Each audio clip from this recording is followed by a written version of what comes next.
मन का झुकना भी बहुत जरूरी है। सिर्फ सर झुकाने से भगवान नहीं मिलते। यह वाक्य एक गहरा और विचारपूर्ण संदेश व्यक्त करता है, जो हमें यह सिखाता है कि आत्मसमर्पण और मानवता के मामले में सिर्फ आदर्शों का पालन करना ही काफी नहीं होता, बल्कि हमें अपने मन को भी शुद्धि, सच्चाई और प्रेम की दिशा में मोड़ना होता है। इस वाक्य का पहला हिस्सा है, मन का झुकना भी बहुत जरूरी है, जिससे हमें यह बताया जाता है कि आदमी को सिर्फ शारीरिक रूप से झुकने से भगवान या उच्चतम शक्तियों से मिलने की आशा करना चाहिए नहीं है, बल्कि उसका मानसिक और आत्मिक स्वरूप भी शुद्ध होना चाहिए। मन का झुकना यहाँ आत्मा की समर्पण भावना, ईश्वर या उच्चतम आदर्शों के प्रति श्रद्धा भाव और सच्चे प्रेम की दिशा में होना है। आत्मा को शुद्ध बनाए रखना हमारे मानव जीवन के लिए अत्यंत महत्वपूर्ण है। यह हमें एक ऊंचे स्तर की सामर्थ्य और शक्ति प्रदान करता है, ताकि हम अपने उद्देश्यों की प्राप्ति में समर्थ बन सकें। मन को शुद्ध रखना हमें भ्रांतियों, कष्टों और अवगुणों से मुक्ति प्रदान करता है, जिससे हम जीवन के हर पहलुओं में सकारात्मक दृष्टिकोण बनाए रख सकते हैं। विशेषकर आजकल की भागदौड़ भरी जीवन शैली में मानसिक स्वस्थता और आत्मा की चेतना का सवाल है। यह वाक्य हमें याद दिलाता है कि हमें अपने आत्मा के साथ जुड़े रहने का समय निकालना चाहिए और अपने मन को साफ और शुद्ध रखने का प्रयास करना चाहिए।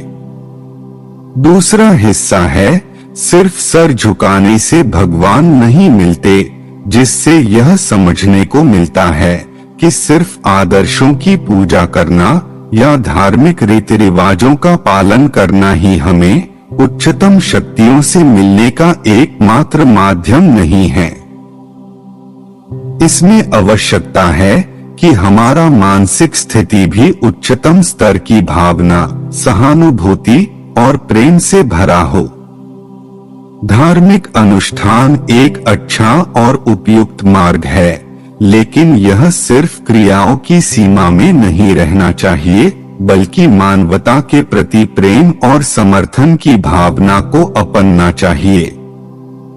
ध्यान और मेधा के साथ ही अपने कर्मों को सामर्थ्यपूर्णता के साथ करना चाहिए, ताकि हम अपने आत्मा को पूर्ण रूप से देवों की ओर ले जा सकें।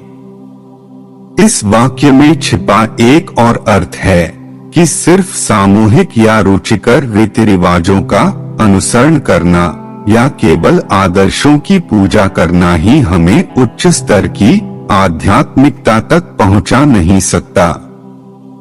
इसके लिए हमें अपने मन को शुद्ध रखने के साथ साथ अपनी क्रियाओं में भी नैतिकता, सत्यनिष्ठा और प्रेम की भावना को जीवंत रखना होता है।